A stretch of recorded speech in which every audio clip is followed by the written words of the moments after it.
All right, so today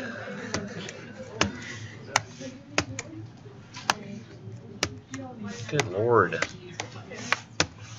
right, that's what I'm trying to do. All right, so today is the day of, it's the workshop one for the thing that we're not hooked up to.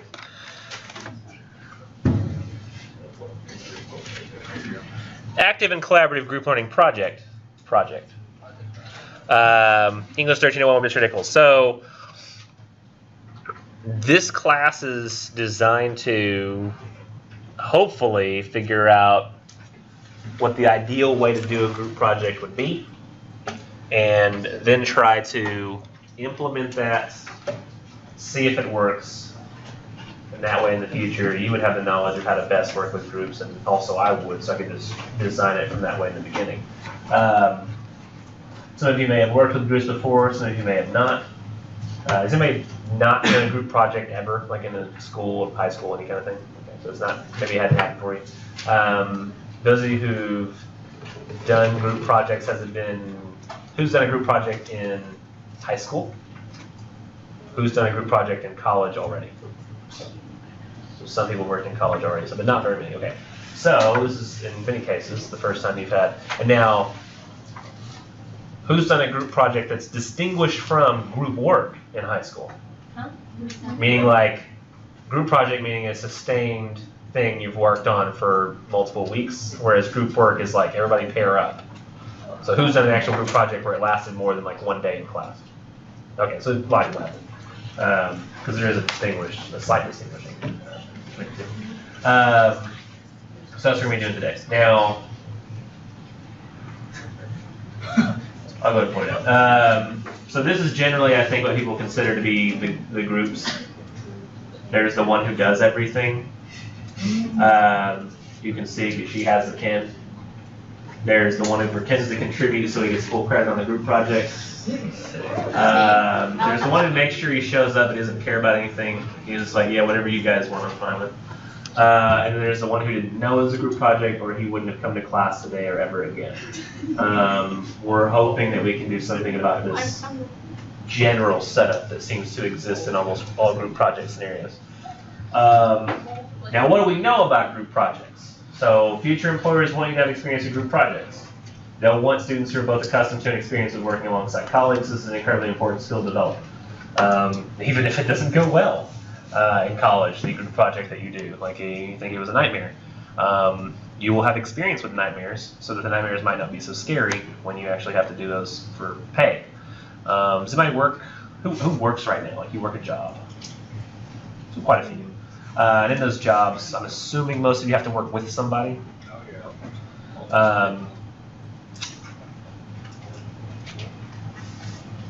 Even if you had a job where you didn't really have to work around people, like the closest I've seen is people I know who either they have a farm or they know somebody else who has a farm and they work for them. You still work for that person, so you have to interact with that person, and it has to go well. If you're the farmer himself, you're gathering you're feeding your cows every day, or doing more farm things I don't know about, and I'm not familiar with. But eventually you have to sell those cows to somebody, I assume, right? Cows don't just disappear and money pops up. You've got to work with somebody. But my brother, even, he does this is what my brother does for a living. I love you, Micah. But he sculpts miniature sculptures. Like he makes tiny little people, dwarves and wizards. And he gets paid for that? He gets paid for that. Does he get paid very much? I don't know. I've never fully asked him exactly what he makes. Apparently he makes enough money to live. Him and his wife and daughter. So even him, he just sits, and you think like artist, right? You think, oh, he's an artist, when he just arts all the time. But eventually he's got to, all these things he's making are on commission, or not commission, but on contract. So he makes them, then he sells, then the people have paid him up front for it. Then he produces the product and gives it to them. It's usually stuff like not like Dungeons and Dragons sets, but things that are like that, like games people design and they want to make a new game, and so they ask him to make the pieces for them, and he does it. He's got like work all the time. He says he's constantly busy and he barely can get everything done because he's got so much. But he's got to email people who ask him like, hey, when are you gonna, have that done? We've got something going on, or he's got to go and sell that to somebody. He's got to go out and network and find other people who do the same job he does, so he can be in a good relationship, so that he can then get more work because they know him as well. So eventually, everybody's going to have to, at some point, interact with somebody. I'm pretty sure that most people in the industry who are wanting these group projects, though, are people who are understanding that people are going to be working in groups all the time at work. So this isn't really, it's applicable to the solitary group or the solitary workers as well, but even think about does anybody want to be like a doctor?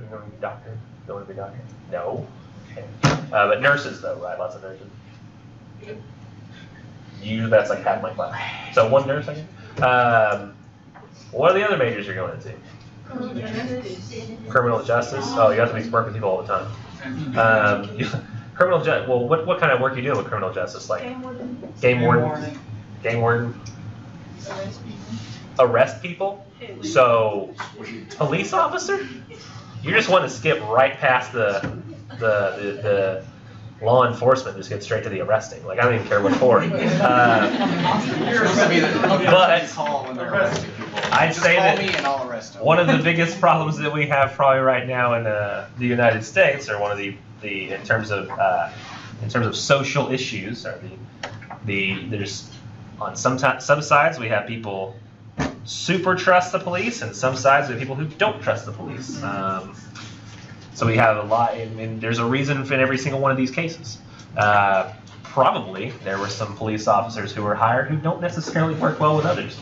And every time that they're posed with a problem where they could solve it as a group, rather they decide, I think I'll be the leader of the group and solve it and arrest somebody improperly or shoot somebody. Generally speaking, I think that we can agree that in life there are people who are decent and people who kind of suck, right? We're going to have to work with all those people, and sometimes we'll be sitting right now alongside that officer who's not necessarily acting in the best interest of others, and sometimes we'll be the officer who's acting in the best. So you just have to understand we're going to be working with all kinds of people. It's not just officers. It's going to be like other nurses that you think you're going to be able to be a nurse and not to work with people. That's all you do.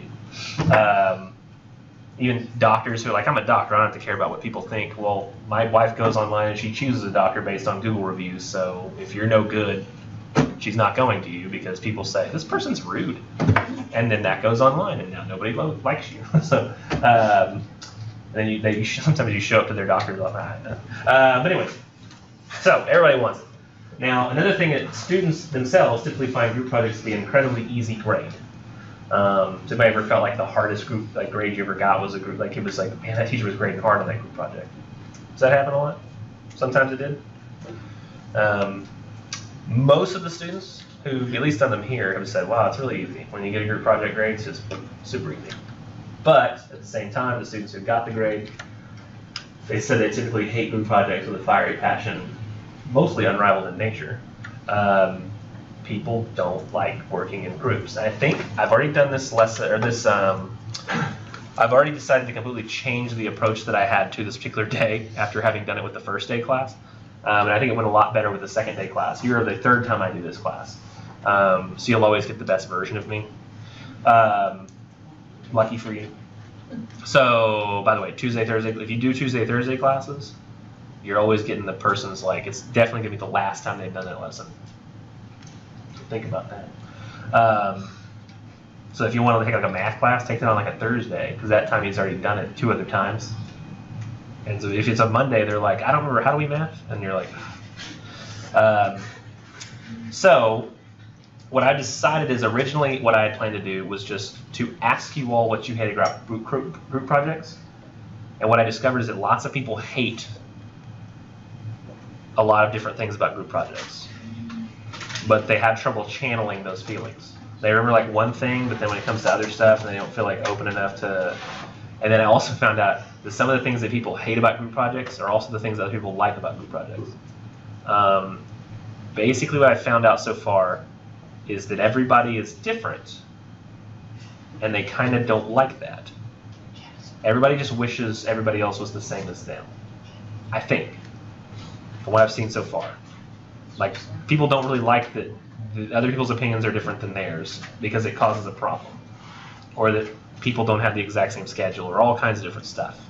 So I'm going to do this in reverse of the way I did the other day, and rather than start with all the things we hate, I'm going to show you the basics of the project that I had in mind, and then we can discuss like problems with that and how to work around that. Because when people didn't know like what exactly are we going to be producing, it was a little harder for them to figure out the manner in which they would want to produce it. So that may sound a little confusing, but let me just real quick one more time just say the purpose of a group project is to design, implement, manage, and analyze a group project from start to finish. So today is hopefully design day, but we only may get parts of it designed and not the whole thing. So we may actually not. My original goal was to get groups assigned today, but from the class I've had so far, we can't even like really agree on how groups should be created.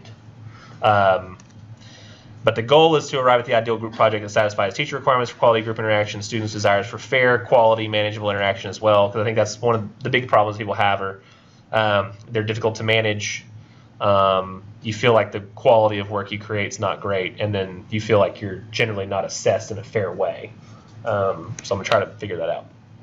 So here's the assignment that I had, after talking with the initial group, was, and this is a very short reading, it's about 5 pages long, but using the section from Patterns for College Writing, Chapter 16, Finding and Evaluating Sources, find one source per group member and evaluate the credibility of those sources as valid pieces of source material that can be trusted for research. So basically, each person's responsible for finding one source out there, on like online or like an article, evaluating it for its credibility, how credible it is, should we trust it, based on these things: sponsorship, so who pays for the website, who's putting it up; readership, who are the intended audience that they want to have read it; authorship, who is the single individual writing it or a group of individuals; currency, is it something that's a current article, or is it like a, if somebody's saying, breakfast is the most important meal of the day, but it's like an article from the 1920s, not exactly current. And like beyond those 4 things, other possible motivating factors behind each source to determine its credibility. So you're looking at different aspects of your source to figure out whether it's something credible that should be trusted. And now in each group, you should have only one type of each possible type of written secondary source. So there should be somebody who produces a website and figures out if it's credible. Somebody looks at the credibility of one news article, credibility of an academic journal, or a magazine. If another type is needed because of group size, a completely different type of website may be used. So, maybe you have like a .com and then somebody else will use a .gov. So this was the preliminary assignment that I had. And I'll tell you the things that people told me about it so far. Maybe help you get some framing for this.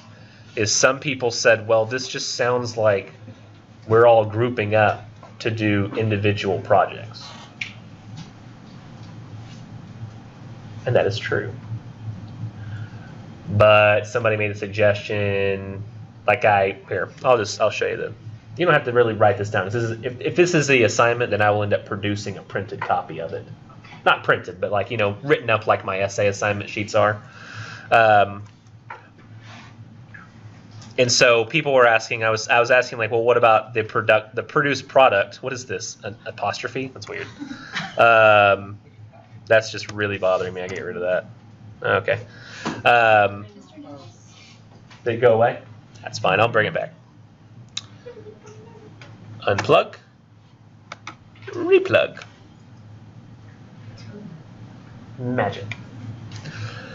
So this is some of the things that we talked about, and y'all can tell me what you think about this. Now, this is a little different because this class was a dual credit class, so some of the concerns they have are different because they already know each other. They're all enrolled in high school. So they all know each other. They basically have the same schedule.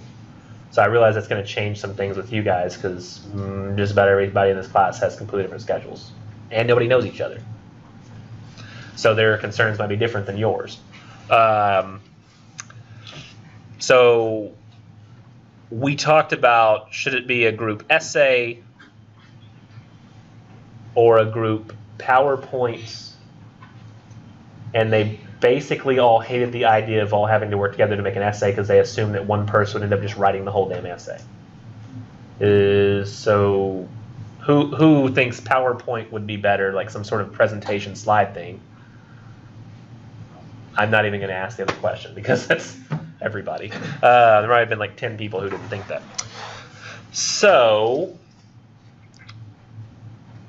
I'm not as technologically, I used to be pretty technologically savvy. I know my little tricks. Like I can flip back and forth. Has anybody seen me do that before and wondered how?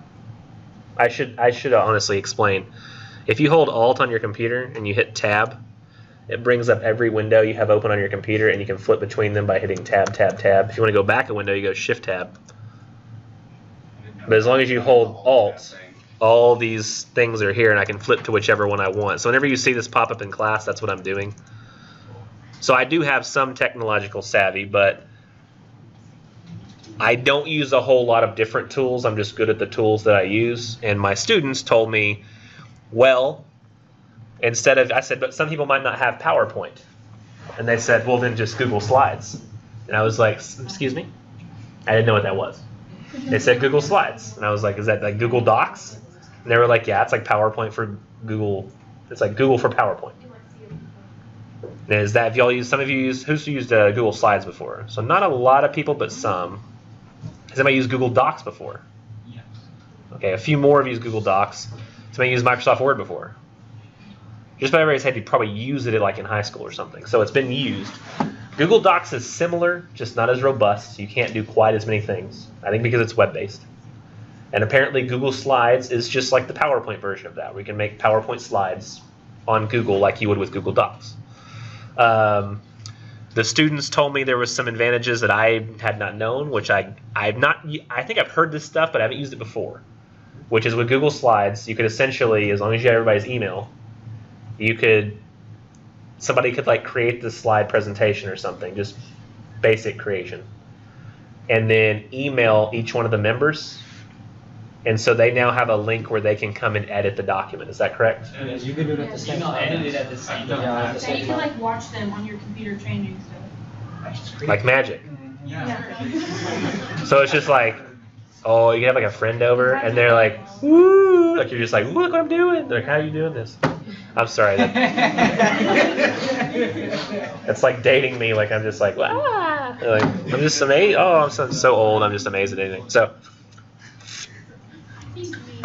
So you can work together. Apparently you can watch people change stuff in real time, which is cool. I didn't know that. And it's a fairly simple interface. And because of I'll go mess around with slides too. And if I determine that there's just some stuff you can do, can't do, I'll figure out how simple it is and what how robust it can be. And don't worry that I'm going to grade you on like how complicated the thing looks. Because a lot of people, it's going to be your first time using this. It'd be my first time even seeing it. So it did have its advantages with Google Slides. You can work together. It's a simple interface.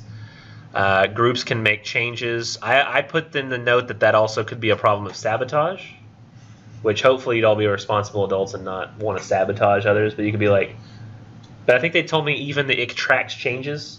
So if somebody tries to go in there and delete everything because they hate everybody, that as long as it's saving. Oh, it'll show in the history they deleted. You can recover it. They're not very smart. So that works. Apparently, this is a big enough problem where Google said we got to build something into this so that doesn't happen.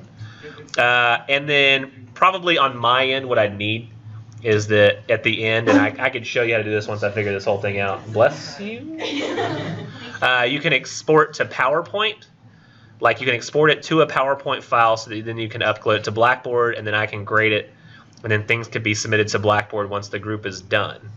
Now, we had some discussion. Do you mind? I mean, y'all could talk about what you hate about. I had a whole bunch of people talk about what they hate about it, and so I've kind of worked out some ideas based on what they hate. But I also would like to hear what you hate about these other ideas I've been coming up with, because you may decide they're completely unworkable for your particular class. But another thing that we discussed and kind of worked out was, I had not talked about this before, but maybe making the group project revisable, just like the essays are. So that if the PowerPoint didn't get the grade that you wanted the first time, revise the PowerPoint, submit it again, and everybody gets the higher grade the second time. But in this particular class that I was talking to, I had a whole bunch of high school dual credit students who were competing for GPA. Oh, God.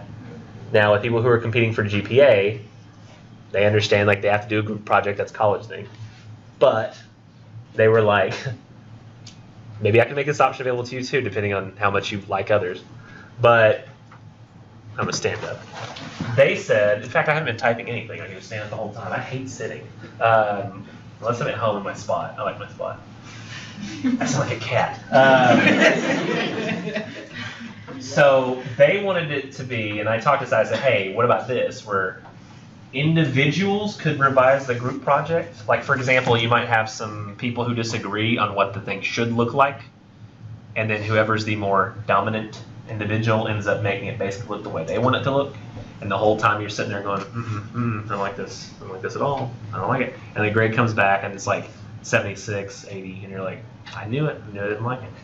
And then maybe because of the way you feel, you want to be able to revise this on an individual basis and not have the group be responsible for your revisions. Basically, you have a better idea of how it should go, and so you want to revise it. And so you basically, for the way this would work, is like there'd be like an intro PowerPoint, I'm assuming. Then like, let's say 3 different people, if it's a 3-person group, you'd have 3 different people, or a 4-person group, you'd have 4 different people produce their little slide or slides that assess the credibility of those articles. You know, like this particular, I'm not gonna let people use Wikipedia because it's universally acknowledged not to be a great source, but for the long term. But like one person does like a Wikipedia slide where it's just like a article from a magazine like the New Yorker, one person does like a New York Times article, and then one person does studies in short fiction. Those are website, magazine, news, academic journal.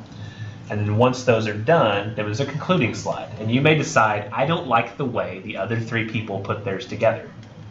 They provided all the information on their slides, but I just wish that there was more. And so you could go further with it. You could say, well, I think this one should be this way and this way and this way. And so you go in and individually revise it on your own. And then you submit that to me as an individual grade.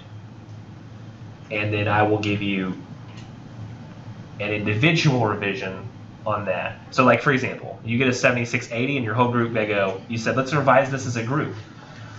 They said, oh my gosh, it was so hard for us to even get together. I don't want to do it.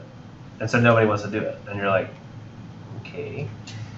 Like they're all happy with their 76. This pisses me off. And so what you do instead is you decide to just revise it on your own, submit it, and I say, this is much better. This is like a 92. You're like, yes. Now you have a 92, but they all still have the grade they had. But if the group all wanted to revise it together, they could. And the 76, they could revise it and make it like a 93 or 4. And it becomes like a 94 for everybody. So do you like the idea of having it be revisable on a group level and on an individual level if you happen to disagree with your group? And here's a guarantee I'll make, is that if you individually revise it, and I say, oh, but that they are wrong. This is not how this should look at all. 55. And you're like, I guess I was wrong. Well, I'll let you keep the original grade. You know, it's just, I don't want you to be discouraged from taking a risk where like now I'm dropping you down, like you are the worst group member. No, I'll let you keep that group grade and you just kind of go, it's good to know for the future. I was not aware of that.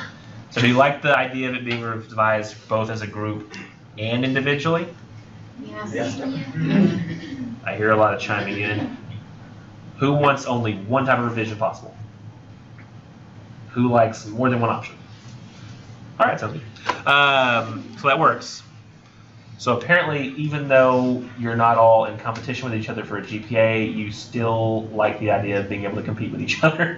Well, it's not really competition. It's just not wanting to be ultimately completely responsible, have other people be responsible for your grade, I guess, right? You want to have some agency near the end. Yes? Just to make sure, we have like, use it that we have to use different things. If we use like a news article that is online, does that count as a news article or does it count as like a web page? I'm going to count that as a news article. It's an online newspaper. I'll count it as a news article. A lot of what I'm doing with this, and this actually gets to what, do you remember when we were talking about like invention? And I said that there's, when you get an assignment, there's your purpose, like what you're trying to get out of the assignment, which is usually a grade. And hopefully enlightenment. And then there's my purpose as a teacher assigning it.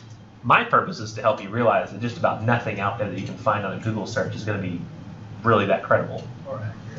Or accurate. Like that's what I'm hoping that you discover. Like when you look at things, you're like, wow, somebody's paying for this.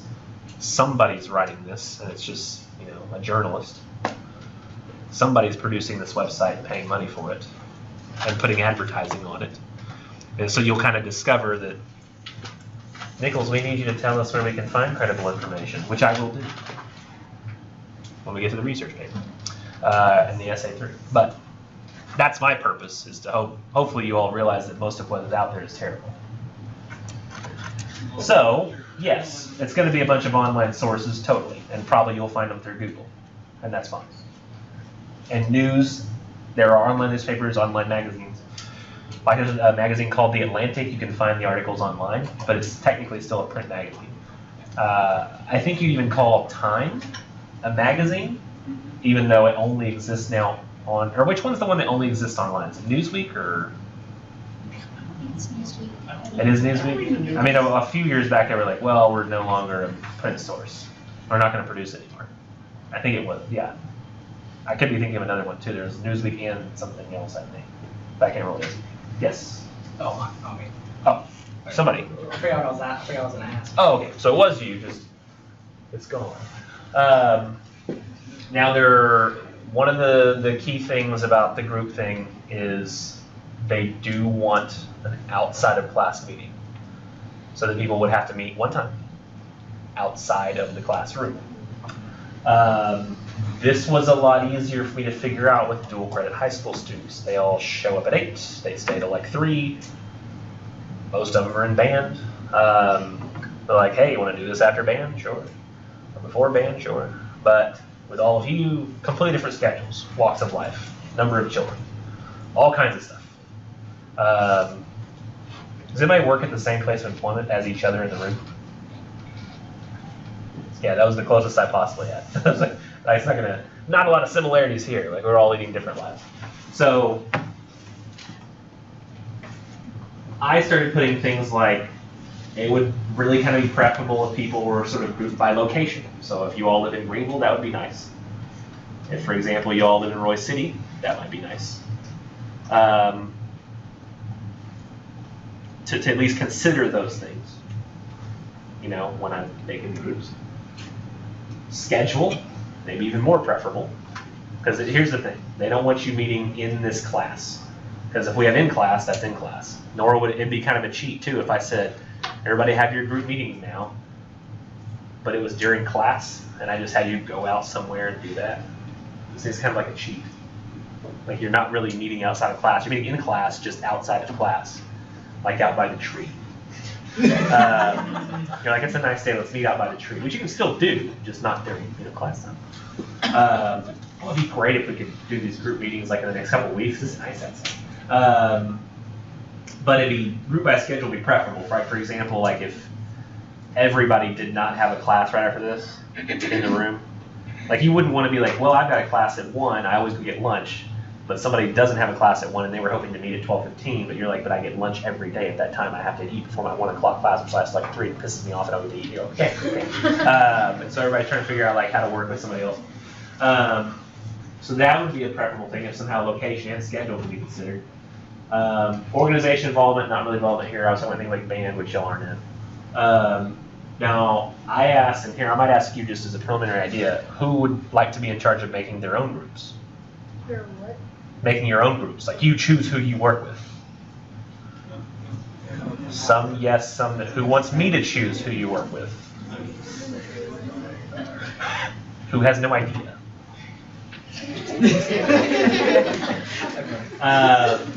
Now this was a little, I figured that this would slightly happen here where it's like, no, right? Because in a class like this, some people know each other, yet some people don't. And so if the prospect of making your own groups, you're like, if I say go, you're like, like, I don't know who this is, like, who are you? And other people are like, I know you now. And you grab and like, you know, you're now joined at the hip. So, this will work different, I guess, for us than it would for dual credits. So, maybe I should have, I think that it's still a good idea that from everybody, I have some sort of sheet that I'll hand you, or a form you'll fill out online, which that would actually be much better if I could figure out a form we could fill out online. But if I'm doing like a Google Docs, we can all add to it. That's a lot of crap. You know, like that's a lot. I gotta type in like 120 students' emails and have them all be on the same shared document. Like that's it. And I don't even know if I'm reading the emails correctly because it's all written in everybody's handwriting. What was it like? Piece of paper around? Yeah. That'd be a big piece of paper. I mean, I can hand out a piece of paper to everybody and then somehow catalog them. A little journal? Yeah. I was hoping something digital where I could just tap a button and it would tell me if everybody's, like it would show me everybody that has something in this box or doesn't. Like time-wise, you know? Huh? I just. I guess no. I'm saying crazy things. But still, I got to figure out a way to take this information in and then use it to help either make suggestions on who I think should be grouped up, or maybe still give people the option to work together if they know each other and want to, but only let that happen up till, here's it. What about, I know that your preferable group size is 1, so let's skip that one. Who thinks the best group size is 2? 3? 4? For some reason, most people always say 4. I don't know what the magic number of 4 is, but You never do. It depends how many parts are in that project. never do odd numbers. We can all have it evenly. What was it? How many parts are in the project? We can have it evenly. Like, if there's a amount of work to do. I made that flexible. So if there are 3 people, one person gets a website, a news, an academic journal, or a magazine, and you could leave out one of those 4. If there are 4 people, one person takes each. If there are 5 or more, people have different types of websites they can utilize, because there's a lot of different types of websites. So I kind of left it open where it could be 3, 4, 5. I didn't think I would go 6, because that's like a volleyball team. Like that's, or is that basketball teams too? 6 people? Or 5? Yeah, 5 is a lot more manageable, but still bigger than I'd like. 4, we could actually have the advantage if we ever did meet with our groups in class, we could table up, you know, flip people around and move that day. Where 5, we really can't. We got to move chairs and things, and that's annoying. Now there is one thing that would have to happen with certain situations, so people not showing up, you know, or people just suddenly, they're out of the class and you haven't seen them in like a week and you're like, Nichols, this person hasn't contacted us, isn't gone, like we don't know where they are. And I'd have to have the ability to reshuffle groups. And I think one of the good things about it is, if I did reshuffle, I would give some leniency when it came to like, yeah, just say I chose New York Times, and this other person chose the New Yorker, and this other group, they're also doing a newspaper, the Washington Post. So what do we do about that, Nichols? Like, you moved us into groups because people didn't show up. What do I do? And I'll be like, y'all can both do newspapers, it's fine. Like, it's not going to be like a big worry. But I'm thinking about when people ultimately become horrible people and leave us. Not the ones for legitimate reasons. I'm talking about people who are like, wow, I just didn't have enough time in the day to do all the things that I don't. I'm trying to think of how to talk around illicit drugs. I was gonna say like I didn't have enough time to smoke pot. Okay, what time is that on the video? That is 35:22. That's gonna disappear. Question? Yes. It's such a comment. I've learned from past experience because we did a project in theater last year, and we decided, well, we gave each other phone numbers so we can keep up with who's doing who and who's bringing what to the project. And if we need anything that night, we text each other and see who need to get what. I've already decided I'm definitely going to make phone numbers an option and not a requirement. And here's why. If you are afraid that somebody's gonna like spam your email or something, you can always get a new email or block that person.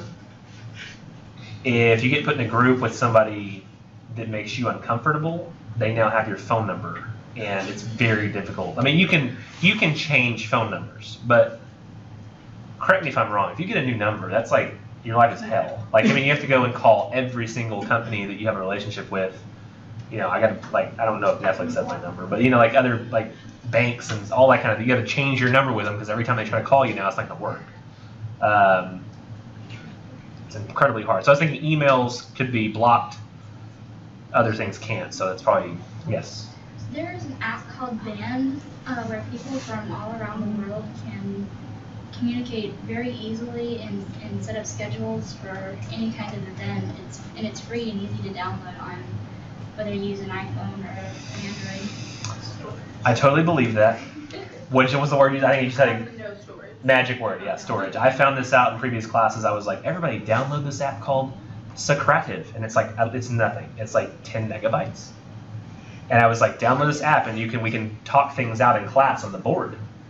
And I figured out that web-based is the way to go. Because anybody can open Safari, hop on the same website you're on, and do a thing. But everybody's completely out of phone storage. Like, who in this room would have to delete something on your phone to add an app right now? I deleted like 4 things one time. Yes. Still couldn't get This is a common thing. I don't know what it is. It's like, I'm the same way too. I literally had to buy, like my iPhone is 128 gigs. Like I bought the biggest one they had. 64, so It's I full. understand. It's full. Like I have to delete apps every few days. Huh? This dictionary is 64 gigs. I'm kidding. It's not. It's like 200 megabytes. But yeah. So storage reasons I wouldn't. The app is a nice idea, but some people they don't have room for it. It's like almost like having to throw something out of your house. You know, because digitally people utilize devices very differently. Austin. There's a group of Messenger on Facebook. Oh yeah, heck no. No, I'm not having people connect on Facebook. That's awesome. Because Facebook is just almost as bad these days as like texting, where it's like you basically have personal access to that person's life and they don't want you to. You can block people. You can block them, It's a lot easier to do on Facebook. but you can make a fake Facebook. Still send You know, you don't have to The do that. stalking aspect of Facebook really creeps me out. You have to be friends to be in a group. Oh really?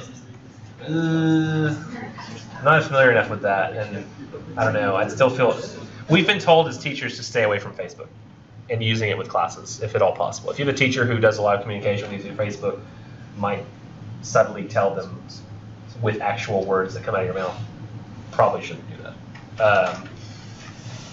because they generally don't like that. They also don't like teachers communicating with students through text. We figured out Remind is okay. There's an app called Remind where like I put something in the app and it texts everybody, where I never get your number, you never know my number, but it sends things out. Use it for like, does anybody you had that like you use it for like the kids in school like use that? Oh, church uses that. I didn't think about church using it. I didn't realize anything but schools could use it. Now I know. So. I've thought about using Remind in the past, and I probably should, because it would be like, hey everybody, essays due. Hey everybody, quizzes due. Hey everybody. Apparently I have to say that every time.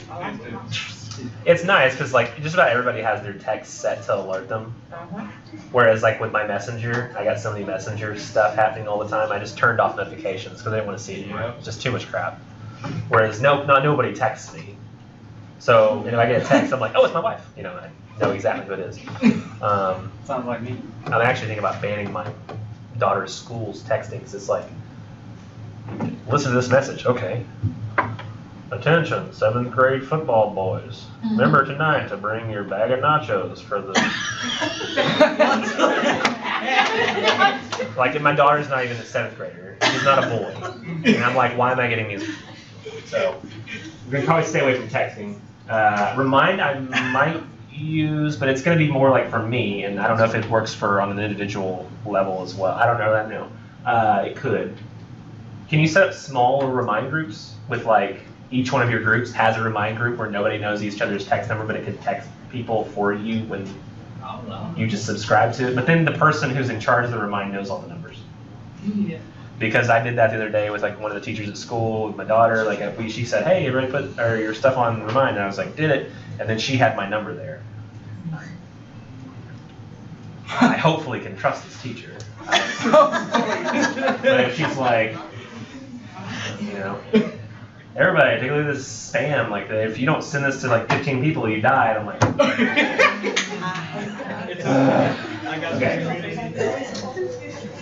I still think it's a good idea to like receive and like, I don't know what we were talking about. Oh, group size. So one thing is with a class of this size, this is the one that has 41. Looks like we've already had some people who aren't coming as much. But by the way, the group project is already super successful, and you know why? Lots of people are here today. When I used to have it be peer review, where I'm like, hey, everybody, bring your essays in for peer review. We'll read each other's essays. Nobody showed up. Nobody showed up. Like, everybody's like, oh, I'm sick. Or, Nichols, you wouldn't believe what happened. And I'm like, I bet I won't. Every single time. And because people have to, only on the research paper, but it's nothing personal about it. So it's fine. With the research paper, there's no personal aspect to it. I realized with the narratives, I think people always too had wanted to be able to write whatever narratives they wanted without having other people read it. People sometimes use the narrative essay for an English teacher as like some weird form of like kind of therapy.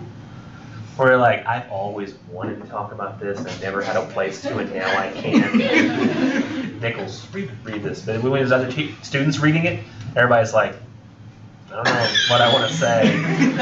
I no longer want to be honest. Like I don't want to be judged. I think that with the size of this class, though, the 41 students, it seems like maybe we're starting to drift down to about 37, 38. Let's say if we have 37. Let's just use that as an example. You'll probably notice something immediately about 37, even though we mostly prefer 4-person groups. The most we can get out of that is 36 and a remainder. And I'm not going to be like, you're lucky, you have your own group. I'm going to do that. Nor could I really do, that would be what, 9 groups of 4. I can't do 8 groups of 4 and 1 group of 5. That's a 5-person. I don't like that. I could do 7 groups of 4 and 3 groups of 3. Is that right? 28, 9, 37? Yes. So it's very possible and likely that some groups will have to have 3, some will have to have 4. And what I might do is like, I'll say, who wants to make their own groups? And then maybe those people can, but I would have a max of 3. And if you make your own groups of 3, there is the inherent risk that I might add some other random person to it. And you've got to work with them to make some come out to 4. Let's say I did in class, like y'all have gotten comfortable with each other, you make your groups. Turns out 5 sets of 3 want to be groups together. And I don't know that I would allow people to say, like if you came to me with like, oh, I want to be grouped with this person, I would say, well, you got to find a 3rd. So I got to have a 3rd. You'd be like, oh.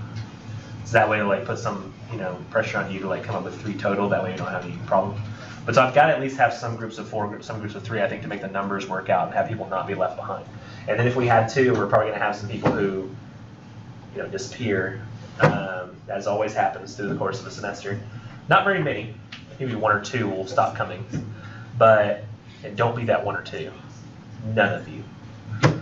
But if that does happen, somebody will be short a person, and it's a lot easier with a 4-person group than it is with a 3, because a 3-person group can function. 2-person, that's now just a pair. And they're having to produce sometimes.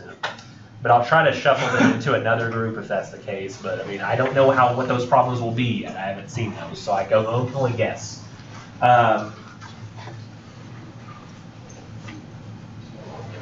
So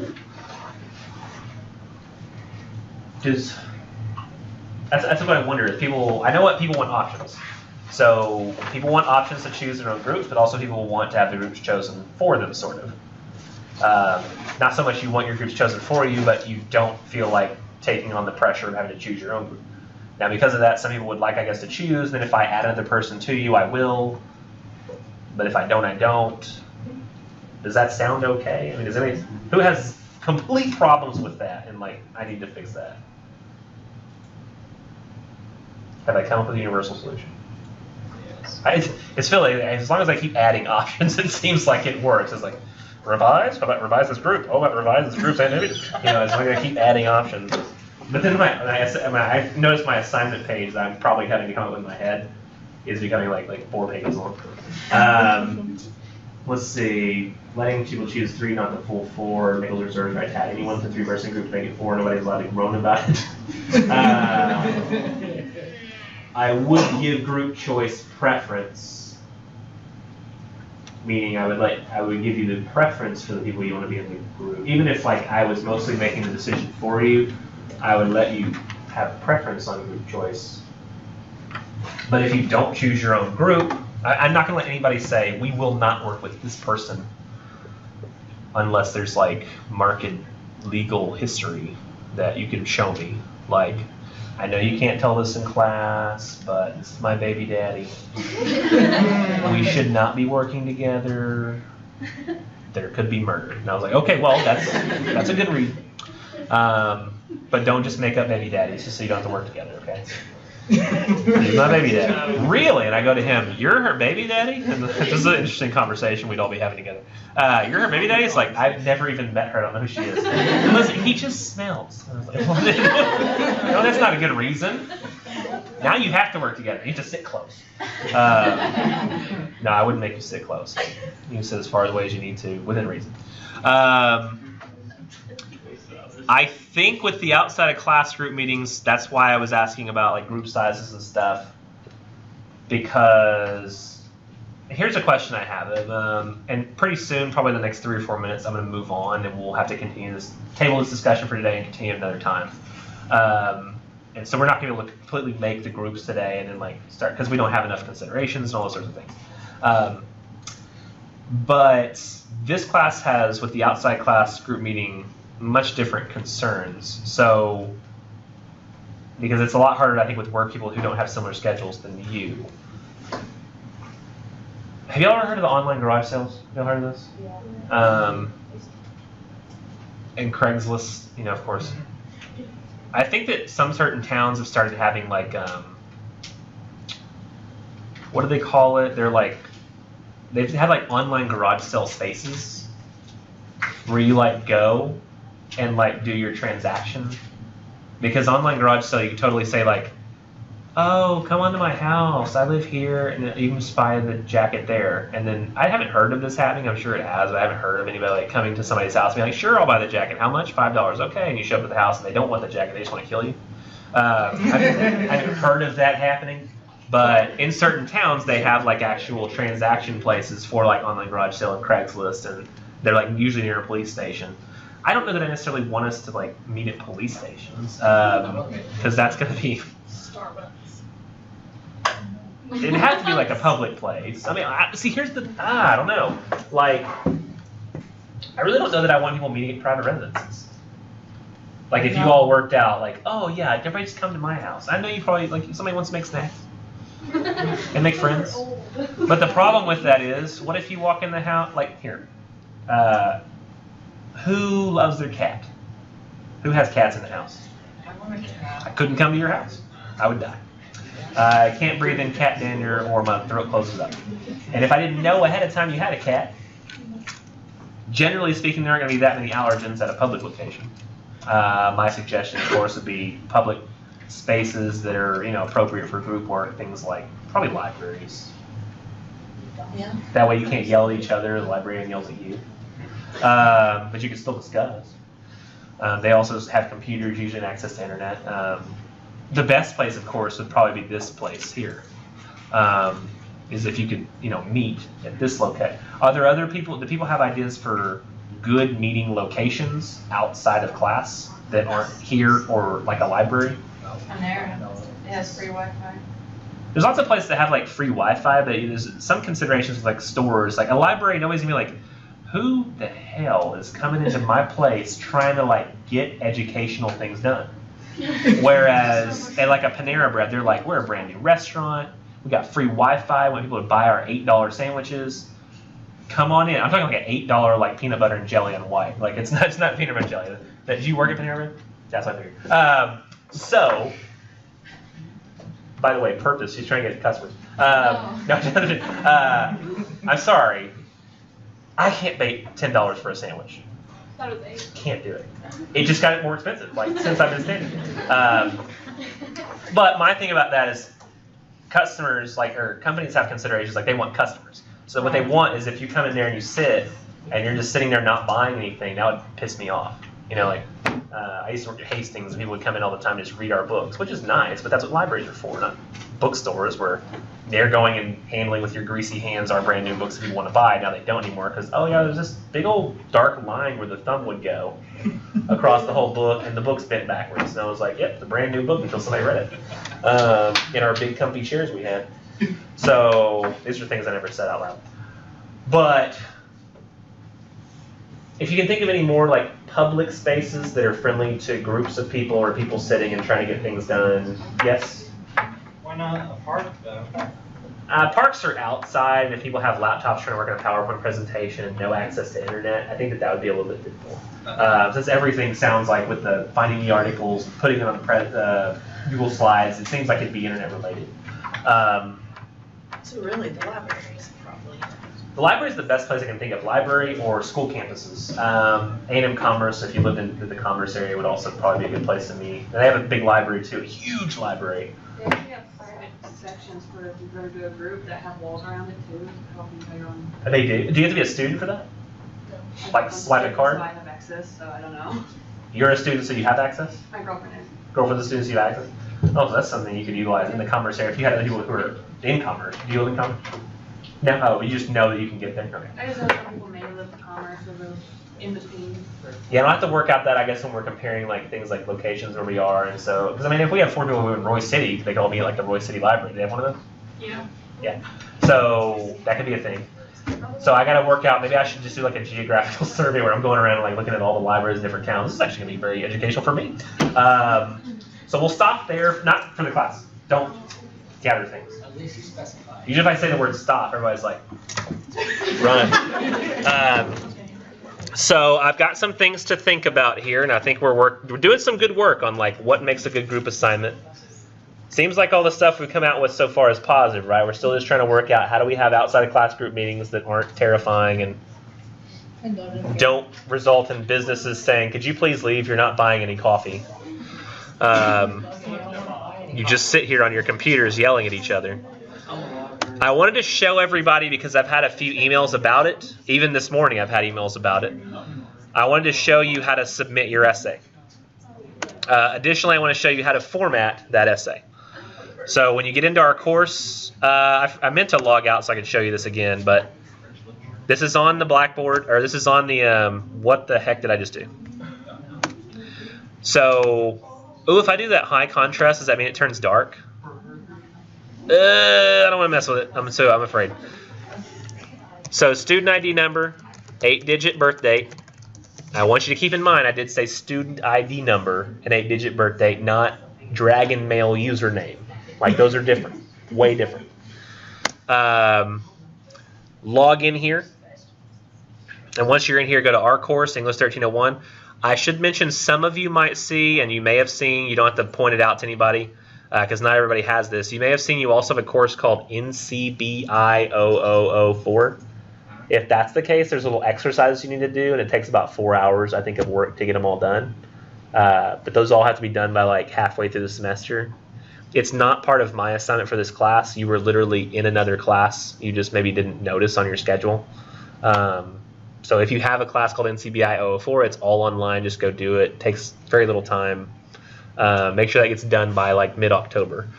That's probably only about, I don't even know who's in it in this class. Could be like 5, could be 10, could be 4, could be 0. But if you see that, go do it. But for my class, 1301 here, I am starving. It just hit me like a weight. I agree. So some people had problems finding the quizzes so far. The quizzes are here. I notice I still have quiz 1 introductory quiz over the syllabus here, but the quiz 2 is gone. And this will probably stay open for a while, but it's going to go away eventually. The quizzes will generally only be open, like, for example, Thursday afternoon at 12:15. Quiz 3 will open. Oh, no, I'm sorry. That's not this Thursday. It's next Thursday, because when the next quiz starts. It'll be available then, and it'll stay open through that Sunday. So it's only ever being open from like Thursday, Friday, Saturday, Sunday. That's how long those quizzes will be open. So you'll just have to notice when they come up. And the labs are here. We already talked about the labs, right? Did I ever mention those? Yeah, you did. I did. PowerPoints are here. Lesson videos are here. I've got them all caught up so far. Is anybody taking a look at this? Did I show you? So there's all of our classes. And I don't always choose your class. In fact, I don't even know if I have chosen your class yet. Chose one of them. 22 views. Those can't all be me. So some people have... Oh, wait. No. Of the playlist, maybe that is all me. Because I'm sure I've opened this playlist 22 times. But you can go take a look at those and like catch any stuff you missed or stuff you need more detail on. Like what exactly are we supposed to be writing on this narrative? And go look. But for the assignment itself, there's the assignment. It's the only one you can see right now. I still keep meaning to take away this dual credit student. You know, it takes like a half second. Give me a second. I'm just tired of seeing it. In the labs, did you create those things? No. Because like all the things that you have to watch to see what the stuff is before you test, none of them would work on my computer. So I just had to do the practice. Are they like videos? Yeah, like videos, and there's a couple PowerPoints. And you go there and it say like video unavailable or something on YouTube? It says click here to if it doesn't work, and I click here and it still doesn't work. So I just had to wing it. I'll have to tell a person. Could you email me that they don't work? Email you? Yeah, anyone that you notice doesn't work, email me and I'll... Oh, it's so many? Yeah, I know. Oh, gosh. Will, let's say don't permit users to view this content. Why does it say till 2019? That doesn't even make any sense. So there, that's not going to be available anymore. Okay, so if you notice that anything on the labs aren't working, email me about that. And you can still email me about, like, you saw a bunch of them, and I'll try to fix that. Remember, if you want to see what the essay is about, what you can choose from, you click there, and it's right here. One of these first experiences with violence, physical violence or danger, first time unfamiliar surrounding, first encounter with someone whose culture was very different from your own, or first experience of serious illness or death of someone close to you. You know, like Princess Di or something. And then close that, and to submit, you go here. Now, at this point, what you'll actually see is, as though you've, for the first time, done this page. There's a couple of different things you'll see here. There's the due date above, the points it's worth, the assignment itself, so you can click it again if you need to. People have asked me, where do they submit? You click Browse My Computer. There is a button here that says Write Submission. Don't do that. That'll let you write your paper in Blackboard, and if like there's an internet hiccup, you lose it. So at least do it in Google Docs if you're going to do it on not Microsoft Word. But you'll click Browse My Computer to find the file. Now, right now, I don't have a file, so I need to make a file. So what I would do is, honestly, my suggestion to you all is, here's the assignment. To get the formatting mostly right just by not having to do much, you could take the last 2 pages of the sample, which is the sample essay, copy paste it into a document, resave it as essay 1 narrative essay, like the one that you want, and just take out all the other stuff and make sure the formatting is what it should be. Title it like essay 1 or essay 1 narrative essay. There's really, as long as it's got that basic idea, essay 1 or narrative essay or both in the title, I'm fine. And notice that if you just copy paste it, this heading is not in the header. I don't want the heading to be in the header. I know that sounds weird and kind of counterintuitive, but it never turns out right if you put it there. So just type it within the main document. The only thing I really want for the header footer is last name and page number, but I'm not so much a stickler on that for this first essay. So if you can't figure that out, no worries. It's on this one, I think. No, it's not. The way you make it appear like on there is you would go to page number, top of page, right side, type your name, and then you click the button different first page. That makes sure that it's not on the first page, but it's on every page after. So see, there it is, and it'll appear on every page after that if I kept going. You don't have to do that, but you can. My suggestion for formatting this properly, if you're not just copy pasting it, is hit Control A on your document after you're done writing your essay if you prefer looking at it in a different font. Change a few things. Times New Roman, 12-point font, so I don't want to read it in Arial or Cambria or anything. Then go to your paragraph settings, and the next thing you need to do is make sure all these 4 numbers read 0. Most of you by default on Microsoft Word will see that it reads 12 on the after. I don't want it to. I want it to say 0. If you have 12, it'll make your paper look like this, where for some reason you can't make your heading not double-spaced. And there's always this space between all your paragraphs. It's because of this. Wait, so that's what makes it double spaced if you put 0? No. Huh? That's what makes the space between paragraphs. So if I hit OK on this, now the space won't be between paragraphs. So I can have a single spaced heading. But if I want to make the writing itself properly formatted, I can hit, this is weird, but Control Shift N to basically highlight the rest of the paper. Notice that when I do those buttons, it highlights everything from there to the end, but didn't highlight the heading. If I just want to easily format that without having to mess with this ruler, I can hit paragraph settings and change my special indent to a first line indent of a 1/2 inch. It keeps you from having to hit the tab at the beginning of every paragraph. So that saves you a lot of work. Additionally, set the spacing to double and not single. And that's how you set the spacing. And you hit OK. You could also do double spacing by hitting Control 1 or Control 2. Control 1 does single, 2 does double, 5 does half, but I want double, so 2. It's also up here, the spacing thing is. Once you have that set and you're ready to go and you want to submit it, you go over here to the upload assignment thing again, you hit browse my computer, find that essay, which I say always create a separate folder for your assignments in my class, and for every class really, make a different folder for it as soon as you have to start submitting assignments. Click the essay you want to submit, click open. Check this box, because if you don't check that box, sometimes, like in 4 to 5% of cases, I won't be able to see your essay even though you will. So just try to in the future remember to check this box. The comments is usually when people tell me why something's late. I had a thing and so it's late. Sorry. Was it due last night or tonight? Tonight. You hit submit. Now here's the key. If you can see it, I can see it. So when I hit submit and then the essay is here, if I can see this, if you can see this essay in this little viewer, then I can see it too. Only in rare circumstances is that not the case. So if you submit it and you don't see it there, then I won't be able to see it either. You need to keep trying to submit it until you can. By the way, if you're submitting from Google Docs and not Microsoft Word, you have to hit File, I think Download As, either Microsoft Word or PDF, then submit that file that you just downloaded on Blackboard. You can't submit a GDoc file on Blackboard, it won't work. Same with Pages, you have to hit Download As Microsoft Word or PowerPoint. On Apache OpenOffice, you can't submit it as the natural file type, which is ODT, or it won't look right. You can hit File Export Word or PDF, but if you do that, you have to go to the end of your paper first, hit Enter 6 times, then do that, because for whatever reason, when you submit files made through Apache OpenOffice, it deletes the last 3 lines of your paper, and I don't know why.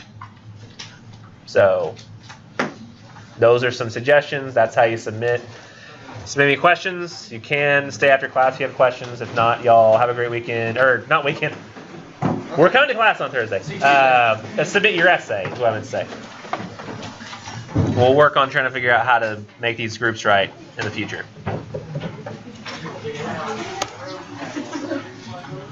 Project. Yes.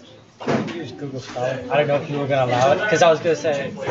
Group project would be fun. In fact, Google Scholar might work for Google for the group project. Because you were saying you don't want like bad ones, but because Yeah. you're saying that was kind of the way you wanted to teach us, and it's like, well, I know that's what I use like for like important projects. So Yeah. I don't know if that's really going to teach me something. With the research paper, I'll have people use a specific set of databases that we have access to. Okay. But for this particular assignment, using Google Scholar is fine. With the group project, now we're not starting it yet Yeah. officially, but once we do, I think that'll be a fine resource to use. Okay. Do we get to choose a topic, or do you give us a topic? For which paper? This one? Yes, for the one fixing it. For the narrative essay? Or not the narrative essay, the... That group project? I'm probably going to let people choose what articles and websites they go find. So it's kind of like you're getting to choose a topic, but in terms of like the thing I'm asking everybody to do, it'll basically be the same. It's just you'll get to choose whatever article you want or whatever topic that's about. Alright. So you could go out and if you, what's your thing you like to write about? I don't know. I don't know. Like if let's say like you wanted to find some resource on video game violence and whether or not it's harmful, you could go find a news article written about it on your own. Or you could find a news article written about the Olympics. I don't really care as long as it was, that's why I had some flexibility there. Okay. Okay, so whenever we're turning in the project, is it only one person turning in the project, or everyone in the group turning the same one in? That's something I think we should talk about. We could have a designated person who does the actual submitting, like if somebody has good access to internet or something. That's what I thought he would say anyway. But I don't think it's like every single person will have to submit their own copy of it, because I think that would be a lot of It would submitting. kill you. Yeah. Well, I mean, it wouldn't necessarily kill me, but like I would have to go. I ignore this one. I ignore this one. I just grade this one. I mean, I really would probably just only end up grading one copy, and I would then everybody who was in a group together, I'd manually put the grades in for the other people's group projects or something like that. Or I might have everybody submit, but only grade the one. I don't. Because then if they want to like edit it themselves, they already have it submitted, they just have to edit it. Kind of. The way Blackboard works, you wouldn't be able to edit it. But yeah, that's a good consideration with Blackboard, because I'll have to figure out a way to give everybody access to the file. But you would have access to the file because you had access to the Google Doc thing. So yeah, we'll try to figure that out. That's a good consideration.